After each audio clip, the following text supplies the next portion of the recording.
What's up, everybody? It's Aaron Duncan here with the Necessary Bluntness Sports Talk. Back again with another Panthers video, man. And on this channel, I give recap and analysis of the Carolina Panthers. So if you want to see more videos about the team on the regular, make sure you hit the subscribe button below, man. Give the video a thumbs up and make sure that you hit the bell icon when you subscribe. That way you don't miss a video because I'm dropping these things like hotcakes.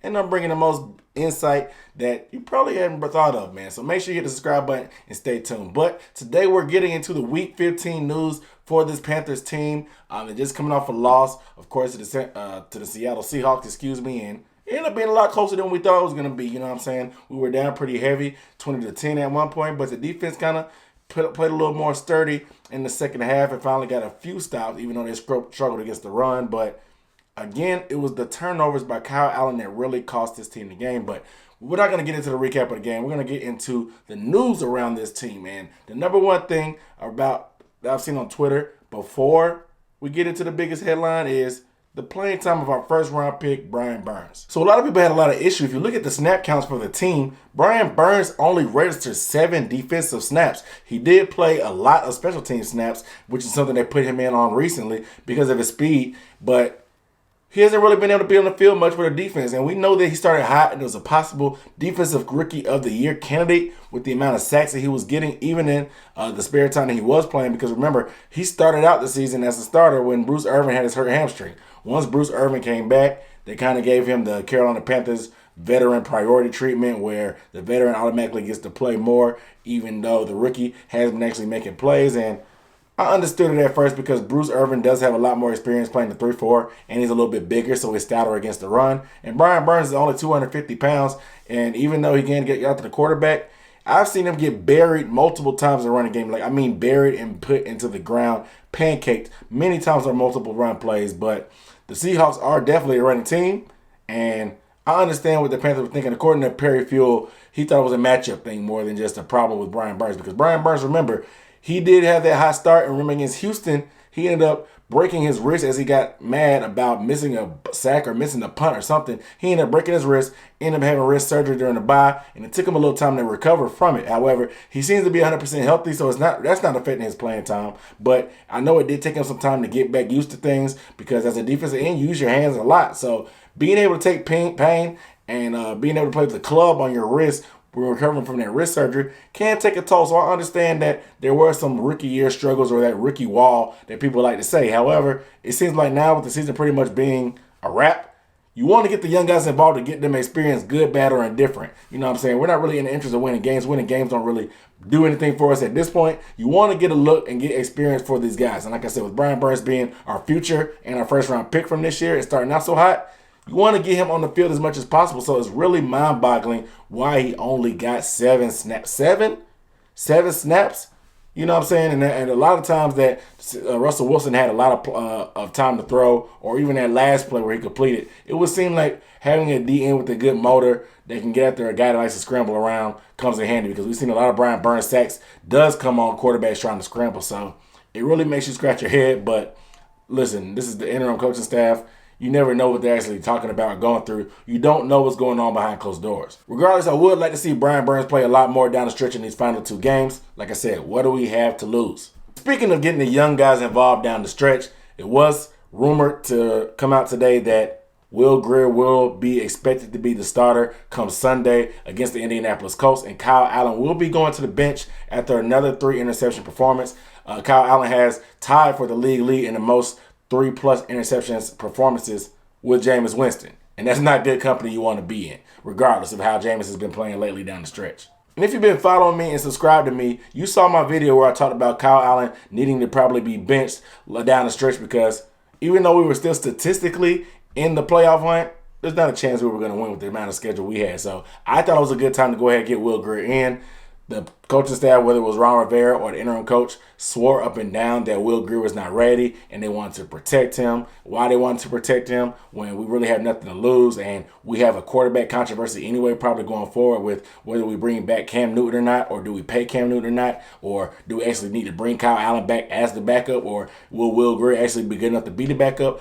I said empty the clip or empty the chamber. That way you can make the most qualified decision. That way you know that, hey, Cam Newton has got surgery, and will he be healthy come March? That will make the decision if we re-sign him. play Kyle Allen till the wheels fall off. We figured out that Kyle Allen may be decent in a game or two against bad competition, but he's definitely not the long-term answer in the future. And now it's like, okay, Will Grier. We don't know much from him except for what we saw in preseason. And like I told you guys, during preseason, I was off of him. Like his mentality, he was very sluggish. He seemed very nonchalant. It seemed like he didn't care when he turned the ball over at times. And maybe it was because of the preseason.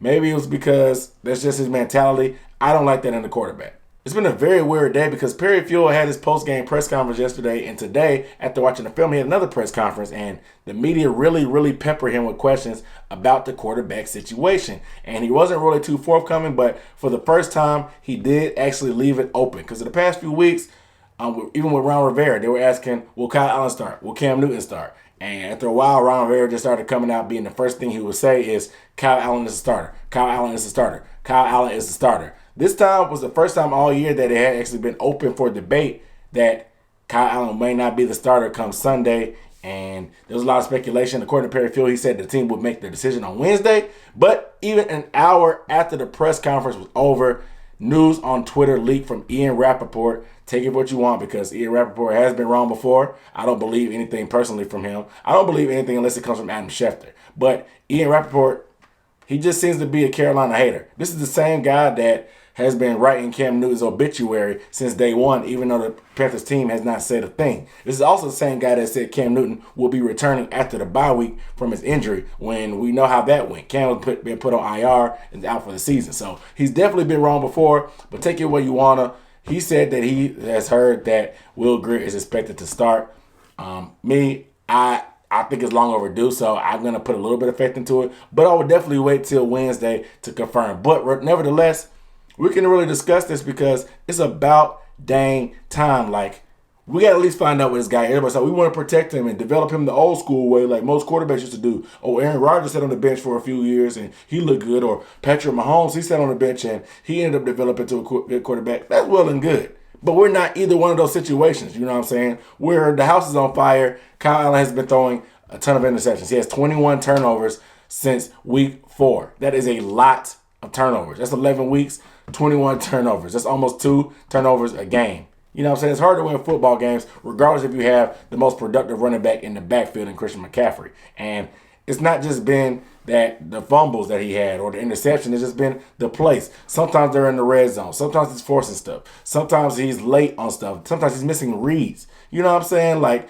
this is not, it got to a point where early on we were making excuses for Kyle, like, oh, the O-line is bad, or oh, he's a young quarterback, he's inexperienced. But at this point, he really hasn't even been improving. He's kind of been regressing, if anything. And has it been the O-line, lack of protection that made him gun shy?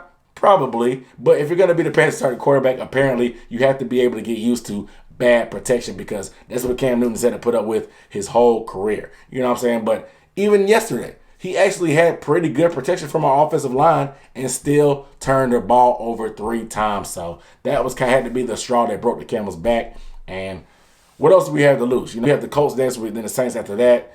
It could be ugly in either one of these games. Both of these teams have decent defenses at times, but you never know. Without having film on a guy, sometimes they can be an advantage. We saw how hot Kyle Allen started. Who knows? But Will Grier, the first-round pick, the third-round pick, who we thought coming out was pretty, I guess they were highly touted. They even had him rated higher than Kyler Murray. I don't know why, but it is what it is. We will see what he has. I just hope the fans taper their expectations, whether good or bad. If he does bad, I mean, it's only a couple starts, and we saw how bad he was in preseason. If he does good, don't start the hype train again. We saw how wrong half of y'all are that was ready to crown Kyle Allen the savior. Don't be willing to do the same thing with Will Grier. At best, if Will Grier does good, he maybe can solidify that backup position, forcing the Panthers to bring Cam back probably, and maybe allowing Kyle Allen to even walk if they think that Will Grier can be, at best, the same amount of Kyle Allen, if not better. So we'll see what happens, but it is what it is. And to be honest, I have no idea what to expect, man. We'll see what happens. I mean, at least it gives the fans something to look forward to and watch for because the stands have been empty. The watch party I went to, it was only 5 Carolina Panthers fans in there. At least it may spark some curiosity amongst our fan base to actually see what Will Grier can do. So maybe we'll get a look at more eyes on the TV screen. The last news I wanted to talk about was Scott Turner's play calling yesterday during the game. You know what I'm saying? Scott Turner, of course, he took over for his dad, Norv Turner. He had been the quarterback coach, so he kind of had a pulse on it. But I like the way he came out on our first scoring drive, giving the ball and mixing it up. Because the first couple of weeks that he called plays, seemed a little peculiar. He was giving Curtis Samuel a lot of carries out of the backfield and doing all kind of weird stuff, motioning Christian McCaffrey in the slot. But this week, he kept it simple. He put the ball in the playmaker's hands. I had been calling for Norv Turner to throw screens into rounds, stuff like that, just to get the ball in the hands of these guys quick because they are playmakers. Christian McCaffrey, Curtis Samuel, and DJ Moore are all built similar and all have similar skill sets so they can run the ball. They're good with the ball in their hands. They're good in the open field. They can catch. You know what I'm saying? So why not give these guys those opportunities? Curtis Samuel got involved a lot, and he's a touchdown machine, to be honest. And he's been a guy. It's been a godsend for us, and I like the way that Scott Turner actually got him involved, even motioning him to the backfield, putting Christian McCaffrey at receiver, and throwing a running back screen to Curtis Samuel. Like, that's the type of creativity that you can do when you have interchangeable parts at those positions. Because these guys, like I said, they are similar skill sets, so you can put them in different spots and not miss a beat because they can do similar type of things. I thought this was going to be the beauty of our offense this year going forward, but it didn't work that way. Hopefully, if we bring Cam back, we can build around what we've been doing and what these guys have been showing, because obviously DJ Moore has broken out. Curtis Samuel has shown that he's a playmaker as he continues to put touchdowns on the board. He had a lot of touchdowns last year. He has a lot of touchdowns this year, and it's been pretty nice to watch on that standpoint. And hopefully they can take more carries away from Christian McCaffrey, because with Will Grier expected to come in, it'll be interesting to see how Scott Turner calls those plays and how much he actually relies on Christian McCaffrey even more to protect the rookie quarterback that goes in there. So hopefully it opens up an opportunity for Christian McCaffrey to get more production and get that 1,000, but I don't want to sacrifice his health if that's the case, or the health of anybody else. But I would like to see us get Curtis Samuel and DJ Moore involved. And I really like it because we remember how good of a preseason and training camp Curtis Samuel had, and it just really didn't translate over to this year because Kyle Allen wasn't able to get Curtis Samuel involved with the deep ball. So Scott Turner was smart enough to just don't make it that hard. Just get the ball in his hands and let things happen. And that's what's been happening, man. So we'll see what happens. If we can be consistent and not turn the ball over, maybe we can make some noise against somebody and get a win. Who knows? I haven't heard the song Sweet Carolina so long after a win. I don't even know the words anymore. So we'll see what happens. Hopefully we can get a win. But you guys let me know down below in the comments of these three topics I discussed, man, when it comes to Will Grier starting, Brian Burns' lack of playing time, or Scott Turner's play calling. What really sticks out to you the most, and what do you think about all that stuff? So let me know down below in the comments. But without further ado, I'm Aaron Duncan signing off for the Necessary Blunt Sports Talk. I'll see you next time.